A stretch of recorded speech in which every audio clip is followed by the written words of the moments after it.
Welcome to episode 6 of the Feel Fresh podcast. If you're listening to this live, then you're actually tuned into our live Zoom channel at 8 a.m. Australian Eastern Daylight Time through Zoom. However, if you're listening to the recording, you're probably listening to this live on Spotify or wherever it is that you get your podcast. Either way, looking forward to rocking out with you today. Tom Cartwright here, founder of Drink Less, Feel Fresh, accompanied by the always talented and well-dressed Nat Hodges. How are you, Nat? Yeah, I'm good, mate. How are you? I'm good. I'm loving starting the week like this, mate. Isn't it the best? I get fired up for it. Yeah, as I said to you this morning, I shot you over a message like half an hour ago. Just so every morning, every Monday morning, I go to get my coffee and I just start getting so excited for this podcast. I'm absolutely loving it. In saying that, what are we diving into today? Oh, Tommy. Sorry, I've jumped in here.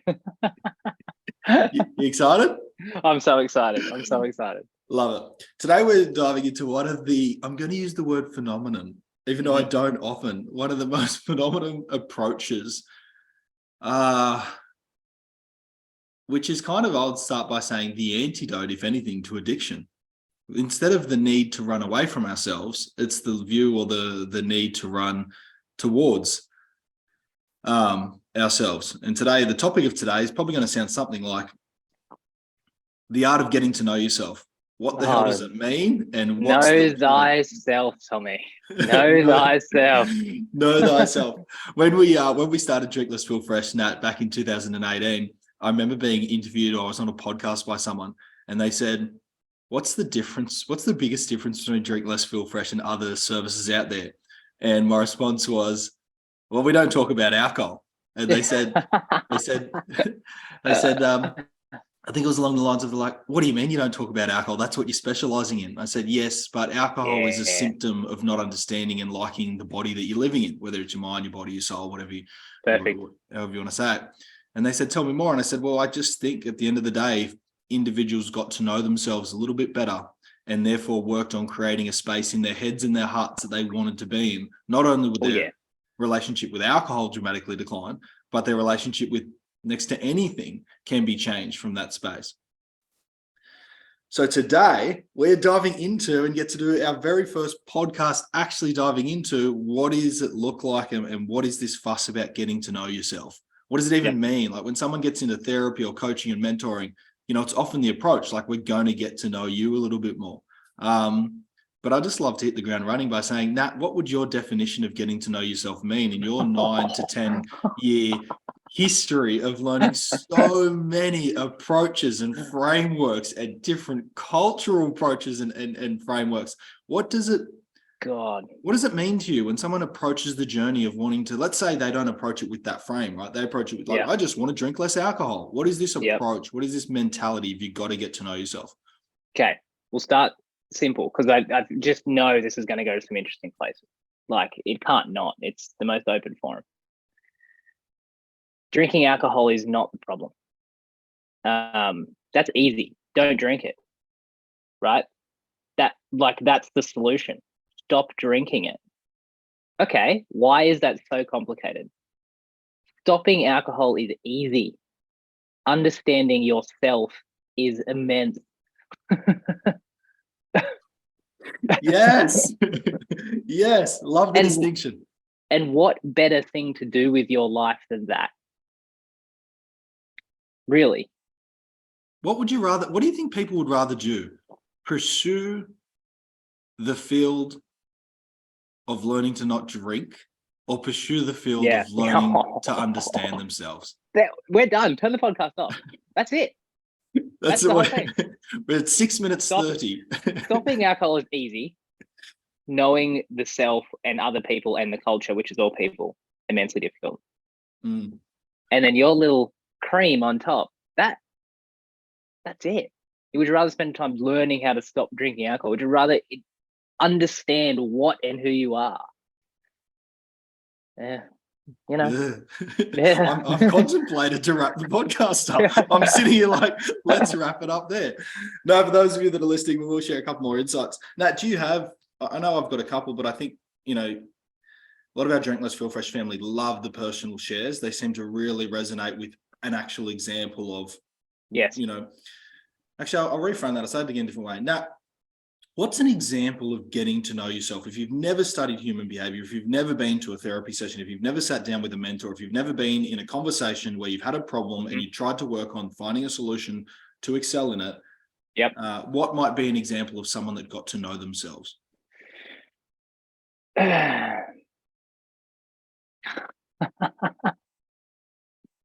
Tommy, okay, let's go 2 examples. We'll do a fun one and a practical one. Here's where to start. Remove all external stimulus, all of it. Phones, people, art off the walls, books, any external stimulants that you like, tea even. And sit down and watch what happens in you. Watch what happens in you. How quick do you lose focus? How quick do you become uncomfortable? How quick do you create a story that you need to do something? How quick do you change positions? How quick do you look around and blink your eyes? How quick do you want to reach for your phone? All of that jazz is a distraction away from you. And when I'm working with people, Tommy, constantly, there's a denial of parts of themselves. And when you see it long enough and deep enough, it becomes so obvious. It's like, I don't know who I am, I don't know where I'm going, I don't know what I'm doing. It's like, well, when there's parts of your life and parts of your world that you're avoiding, that is a version of avoiding yourself. And nothing happens from there. You get stuck. People get stuck. They get really, really stuck. Would you suggest that that's a pretty great or a pretty, how would I say, manageable point to start this journey, by looking at the distinction between how comfortable are you in being distracted and busy all of the time? Yep. And how comfortable are you at switching off, as you said, removing all external stimulus, and sitting down on the carpet in your house or the floorboards, whatever it is, and just see what happens? And so is that pretty accurate for me to say, well, then that'll just give you evidence on how comfortable you are in your own body, how well you do know yourself? The reason why it's so important to give a practical example is because it's not my opinion or your opinion. It's how to get the person into the felt experience of who they are. Everything else is just sharing opinions. It's like a gravity field that people end up in. It's like, I'm this self and I do this stuff and life feels exactly the same. Well, yeah, because I mean, all you're doing is avoiding the self by building a life. And this is, we get told so often, Tommy, not often, this is everything. We get told that making a living is the first priority. So go for it. Just before you share that about the making the living, because I know you love that topic of the social expectation on who we need to be and do. So when you say people need to, experience a lived experience, what Nat's referring to, if you're new to the Drinkless Feel Fresh podcast, is that, although we run an alcohol reduction brand, we very rarely tell people to drink or not to drink. We let themselves make those choices. And I think what you've summed up is what happened last week. We had an actual private client come on board to work with Nat and I privately. And I had what's called an onboarding and a welcome session to set them up for their next 90 days. And Nat, you don't know this, but they finished the session by saying to me, really looking forward to speaking with Nat as well. So do I start a detox now? What do I do? Okay. Yep. And I said to them, oh, what do you feel like doing? And they said, oh, I'm not really sure. And I said, great, just go off with that and we'll see what happens. And that shocked them because they said, I thought you were going to tell me what to do. What I said to them was, if I tell you to start a 30-day detox today, how do I know how uncomfortable you are in your body? So I said, I'd like you to go and experience the next 7 days as you are from the conversation that we've had. And when problems or trouble arise, and that's what it is that we're here to work on. And I think that's probably linked to get someone to sit with themselves and see how they behave, and the behavior will give you the results. And I think that is not the common approach with alcohol reduction. It's just immediate. Nope. We're going to assume you don't like yourself. We're going to assume that you're really uncomfortable in your own skin. We're going to make a lot of assumptions and you should just not drink again. Isn't it funny when you take the opposite view, Tommy? I've never looked at it like that. You take the opposite view, it's like, oh, you've done some pretty bad things. You might really want to stop that, because that's clearly the only cause of why your life's melting down, what's really dangerous, we need to lock you away, and this is deadly. It's like, that is your only other option. That's madness. It's so polarizing. That's crazy. And imagine making an assumption on someone from, okay, Tommy, imagine this, right? Imagine if I come to you and said, hey, look, Tommy, look, the way you walk, it is extremely dangerous. You know, like, you've rolled in ankles all the time. You're walking out in front of people. You really just need to stop walking, like, immediately, without one question on, like, what's your history? Where'd you grow up? How was growing up? What did you do? What do you like? What do you not like? Where are you forced to do things you don't want to do? Are you educated? Are you educated to your full capacity? What's your IQ? Are you being pushed? What's your relationships? Like, you know, no, just bloody stop walking, Tommy. It's no good for you. Yeah, and not even the question of are you happy with the way that you're walking? Yeah. I had a self-proclaimed emotional healing practitioner having a conversation. Self-proclaimed. Yeah, self-proclaimed emotional healing practitioner. Yeah. And we were having a great conversation, and we were talking a bit about history, and we were talking about alcoholism, addiction, and talking about my earlier days. And then we were talking about some clinically diagnosed arthritic issues in the body, and we're just having that conversation about, like, really going down the medical approach and having a conversation about that. And I remember at the end of it, she goes, "Oh, we'll have a couple of sessions and we'll fix that arthritis you were talking about." And I said, "Sorry?" And she goes, "Oh, we'll have a couple of sessions. We'll fix that arthritis that you're talking about." And I said, "Oh no, I was just letting you know about those things from the past." And she goes, "Yeah, but we'll fix them up." And I go, "But you haven't even asked me if it is an issue for me anymore." And she said, "Is it an issue for you?" And I said, "No, I've redesigned my whole life knowing that I've got that predisposition, so it doesn't cause me issues anymore." And it was one of those, perfect examples of, like, we have to stop assuming that if someone has A, it means they need B. Yes. Until someone has A and says, "I don't want A and I do want B." Yeah. And not only do we start by jamming a solution down their throats, but we might start by understanding, okay, what's going on here? Yes. I think a nice assumption to bring into any conversation, especially therapeutic conversation, is if I'm in the position of whatever, coach, counselor, whatever, my first assumption should be I never have the full picture. I never have the full picture. And so I've been criticized before for my process of just discovery, session after session after session after session. People go like, "Oh, well, we're still doing this," and then I'll go bang, and they go, "Oh." Yeah. What's interesting about that? Everyone gets disgruntled towards the process until they experience the change. Everyone that sticks it out experiences the change and feels grateful for the process. Yeah. That's so good. Yeah, that's great.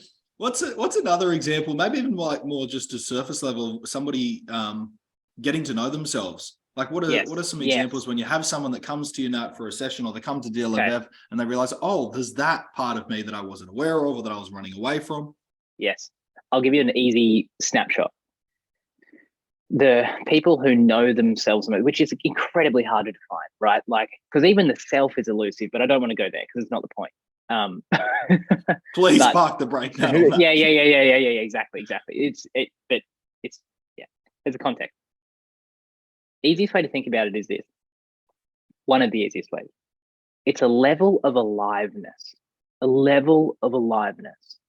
People that really have a shallow awareness, because a shallow awareness, you don't know yourself very well. Deep awareness, you know yourself well, and that keeps going deeper. So it's shallow or deep. It's not, bad or good. It's just you're, more surface in your awareness or more deep in your awareness. So I'm going to just jump in here, Nat. So for those that are listening, if you're new to the Drink Less Feel Fresh journey, and you're new to changing your relationship with alcohol, then maybe just be really honest with yourself and ask yourself, am I attached to a lot of things? Do I need external stimulus a lot of the time to keep myself busy and distracted from me? Am I up at my alarm clock? I get into work and I'm busy. Do I have the language of I don't have time for me, or life's hard, or I just need to get through the day, so I need a beverage? Does it look like that? Then chances are maybe there's a level of shallow awareness. Don't take shallow with its traditional judgmental terms of someone being shallow. We're actually talking about a depth of experience. More surface. Yeah, that's it. surface, shallow, or deep. And on the other side of the spectrum, when Nat says, can you sit in a room, remove all external stimulus, and how long does it take before you start getting a bit itchy, like you want to get out of your body? Yes. Sorry to jump in there, Nat. No, it's a perfect distinction, because it's a level of aliveness. The person who can remove a lot of external stimulus and be with themselves, the reason why being with themselves is so comfortable and nice is because they're alive. Their cells are alive, their mind's alive, they're engaged, they're subtle. So let's take you take a Zen master, and they go, "What is life?" And they go, "It's the smell of jasmine on gentle spring breeze." And you go, "Well, what does that mean? Smell of jasmine on gentle spring breeze?" It's like they're so alive that the smell of jasmine on the wind is fulfilling. That's the level of aliveness. Which is interesting, because what I'm hearing there is the depth of aliveness only needs to utilize the smallest of stimulants. You've got it, Tommy. You've got it. Where the shallow of aliveness, now we're talking about cocaine. We're talking about hard-hitting alcohol, tequila. Yes, exactly. Because the dramatized people, dramatic scenes. People, everything's intense. Life's a battle. What this is a system that's very, very not vibrant and not alive. I remember the first time I had I felt like something happened that wasn't me. It was something bigger, it was something deeper. It was normally just my mind ticking along trying to learn stuff. You go through something that fundamentally changes your experience of who you are. And I remember eating a strawberry, Tommy, and I could feel the seeds and the skin and the sweetness. And I was just like, because I've had food issues my whole life. That's my thing. And I remember, because I used to need so much mouth stimulation of sweet and fat and salty and crunch, and then after this I had strawberry, and I was like, oh my God, that is all I need. That was overwhelming, the texture and the sweetness and the juice. And it was just like, okay, there's something else going on here. There's way more going on here. It's interesting when you say that. You just took me back to those that know me know that I love this F-off approach to traditional system. When I was told that, without any context, just in a 15-minute conversation, I was told I had alcoholism and that I had to go to anonymous meetings and I should never drink again. And I rebutted, you bloody booze hound, booze hound. And I even rebutted with a little bit of, well, surely, I'll be able to just do what it takes, and then I can probably have a few drinks from time to time. And I remember the look on this person's face was like, no, that's impossible. And as you're talking about the strawberry, it's interesting now, because I can have 2, 1, 2, 3, or even 4 mid-strengths. Dope. And then like the strawberry, that's just enough. There's no need for more. Yes. Like as you're talking about the strawberry, it's not there. Yep. It's interesting as well. Like another example might resonate with some people. I don't know if you know this, Nat, but I used to have, getting to know myself, a lot of the time when I was driving, I used to have these real vivid, not dreams or hallucinations, just when I was driving. And I'm going to say this with a chance of sounding like a complete wacko who does not care about others, but this was just my true experience. I used to drive along, and when I'd get to major intersections, when I was getting to them, I used to wonder if there was going to be a really severe car crash. Okay, yep. Right. So shallow sense of self.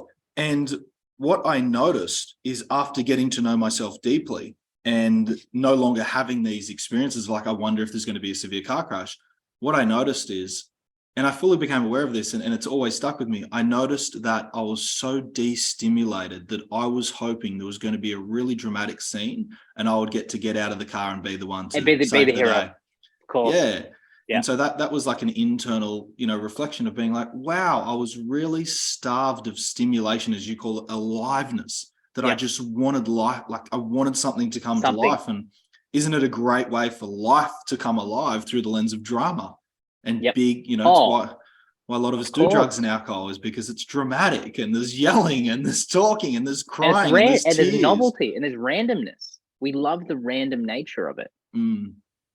But it's, Oh, you want to go on a self-discovery journey? You get all the random you can handle in the best way possible. And the one analogy I like to use, Tommy, is like sometimes looking in and going, I need to pay attention to this vessel, thoughts, emotions, sensations, patterns, ideas, beliefs, all that jazz. It's kind of like sometimes it can be like investing in stocks that could pump or could crash and burn. And I'll explain it. Sometimes when you are on the journey and you want to change something, it feels dead and flat, like nothing's really happening. Nothing. It's just kind of learning some stuff, not really getting it, kind of getting it, falling off the wagon, getting back on. That's kind of the process. There are times in the journey when you come across something so true about yourself that it becomes obvious to not drink. It's so obvious. It's like, don't cross the road when there's a car coming. Don't have a drink tonight. And I don't know when it's going to happen. There's no clear pathway. All I'm saying is you put yourself in a position where you learn one thing and that's all you need. Sometimes it becomes radiantly clear in a split second. It's happened to me over years and years. I've been doing it. People struggle with things forever and we're getting into it. And then all of a sudden it just goes bang and it's done. Yeah, I think that's probably important for listeners to maybe welcome the idea of allow getting to know yourself to come in different ways. Yes. It doesn't mean, oh, I've got to get to know myself now, I better go book in for some therapy or sign up to do private work with Tom or Nat. It doesn't mean that. Listen to Nat's language and his passion. It's like, bring a level of curiosity, bring a level of exploration, plan that holiday, go for that walk that you didn't want to go on because it's not the way that you wanted to go on it. Start driving to work a different route. Start challenging the system that you do every day. I think if I can just allow Tommy out of the cage for a second, as Nat knows I love to do this, like you are your own biggest asset. And if I look at myself through, I am simply a vessel and a tool, no different to alcohol. And if you have an over compulsion and need where alcohol is running your life, then it's a reflection that you haven't learned to utilize yourself. You got to learn to use yourself and utilize yourself, and you can't, manage or use what's misunderstood.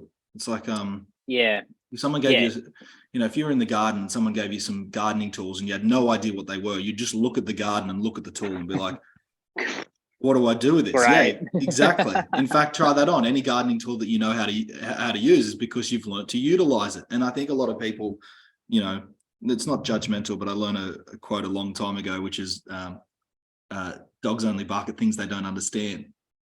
Nice. And this is where it sounds judgmental, but I think a lot of humans are walking around barking at themselves. Yeah, for sure. Yeah, absolutely. I almost wonder why back in 2014 when I stayed in that doctor's office and I told him all these things, I'm so curious why he didn't lean over and say, first of all, Tom, it's going to be okay because you're now on the journey just to getting to know yourself.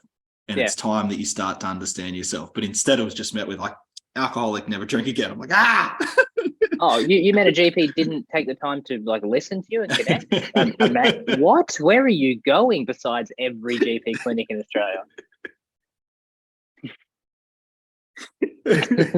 Oh, Nat said it. Nat, that was Nat. For those of you that aren't watching the video, you're on Spotify. That is Nat Hodges' voice. Bring it on. Bring it on. Oh, that's gold.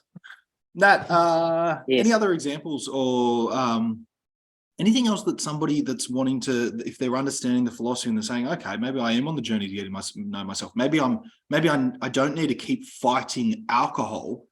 Maybe it's a distraction strategy to keep me from myself, which it is. Any other specific areas that come to mind when it comes to getting to know yourself, like just to get hit the ground running? My earliest days, I think the two parts of me that I got to understand was, number one, just understanding what I'm actually afraid of. As a part, like, okay, I'm actually afraid of that. And number two was just understanding what I really desired in life. It seems so surface level, but to me, it was like, oh, I do. And that just happened from sitting down in a behavioral coach's office and having a 45-minute conversation. And at the end of it, he said, did you know you were actually afraid of that? And I was like, no, I thought I was afraid of fucking up my life by drinking and gambling. And I was like, no, I was Yeah. actually afraid of all these other things. Exactly. And then he said, and on the other hand, did you know that you, and this actually happened, he says, did you know that you actually really want to live a location independent lifestyle and create relationships that light you up and potentially have a family one day and be financially independent? And I was like, no, because I never thought that was possible. Why would I entertain that? Why would I say that? I can't do that. There we go. So it was just, for me, early days was just understanding those two parts. What I'm afraid of, just giving yourself the space to explore you. Any others come to mind for you?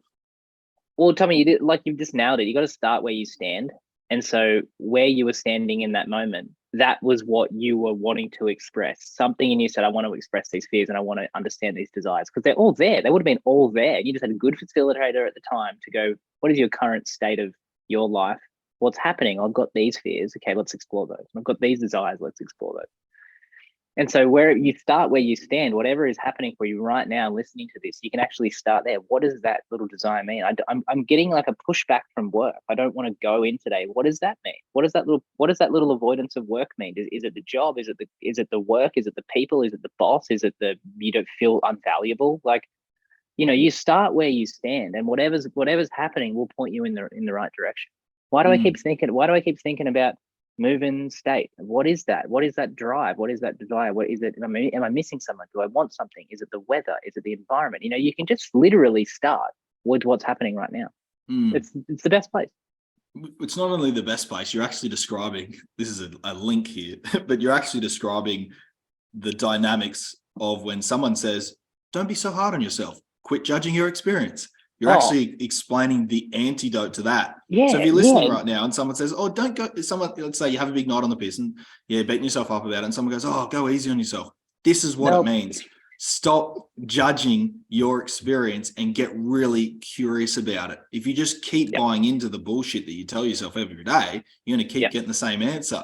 I love that, Nat. Like, want to go into work today, as opposed to buying into that and then starting to play the down card and like, what's wrong with me? I don't want to go into work today. It's like, figure it out. Figure it out. Yeah, well figure said. It out. Just I love that. Explore. We'll probably leave it there, Nat. Like, less judgment and more exploration. I don't know about you, but even like, okay, let's take that one last thing. There's got like, okay, I'm avoiding work, but I want this, and you go, oh, I'm judging myself for the weekend. Don't go into the judgment. You're judging yourself for a reason. Hey, maybe it was an hour before the event and you went, I really shouldn't be going to this. Drink. Better get in the mood. It's like, what are you doing? You knew. Yeah, you knew. I'm going to bring a couple of things because I think this is really key. I'm going to bring a couple of things from today's call and let me know if I've missed any, because I think this is absolutely key. And this is going to be one of our podcasts that a lot of people draw their attention to that are new to the journey, which is what does it mean to get to know yourself? So we started off by clarifying that what the opposite was. The opposite was being addicted to stimulus and stimulating yourself, and that is evidence because there's a lack of, as Nat said, aliveness in the body, and you're wanting to, and that's such an interesting one as well. I say to everybody, and there's actually a common theme of brackets alcoholics or people that drink too much that I've experienced, which is like 98% of them on the other side of kicking alcohol to the curb have this incredible vision, idea, entrepreneurship, brand, idea. It's just fascinating. And how many people we've worked with that are over consuming alcohol, and on the other side, they're alive. There's something big inside them. And I think that's key as well. If you're looking to change your relationship with alcohol, you're not looking to become normal, whatever that means. You're not looking to like hit the benchmark. You're actually looking for more. High alcohol consumption is normal, especially if you live in Australia. That's the normal level. So I think that's key to understand as well. But getting to know yourself is the opposite of just running away from yourself. And would you agree, Nat, if someone walks away from this podcast understanding that your relationship with alcohol is a direct reflection of your need to get out of yourself or away from yourself? Yes. Yep. Out of my body, now I'm in the alcohol. I'm in the exactly. Yeah. Cool. You know what? I reckon that's it. I think that is such perfect. an incredible way to wrap up the call, is that your relationship with alcohol and any other stimulus, if you're listening as well, is simply your need to get out of your own body. And the more you get to know yourself, the more you'll enjoy being in your own body, the more you'll feel alive in your own body, and therefore your need to increase your stimulus externally, whether it's Netflix, porn, cocaine, alcohol, cigarettes, whatever it is, dramatically declines. Nailed it. That's perfect. Drop the mic. Tommy's dropped the mic. We're done here, team. If you're watching this on YouTube, thanks for watching. If you are listening to this on Spotify or wherever you get your podcasts, please note that we've had a couple of people watching this live. Head to drinklessfeelfresh.com and you can register to show up to these conversations live. If you have any thoughts, if you have any questions, if you have any feedback, you can drop them straight into the comments panel and we'll attend to them if we can. Other than that, here's to Drinking Less and Feeling Fresh team. Here's to Living with Choice and Freedom. We'll see you next week for episode 7 of the Drink Less Feel Fresh podcast. See you guys. Bye for now.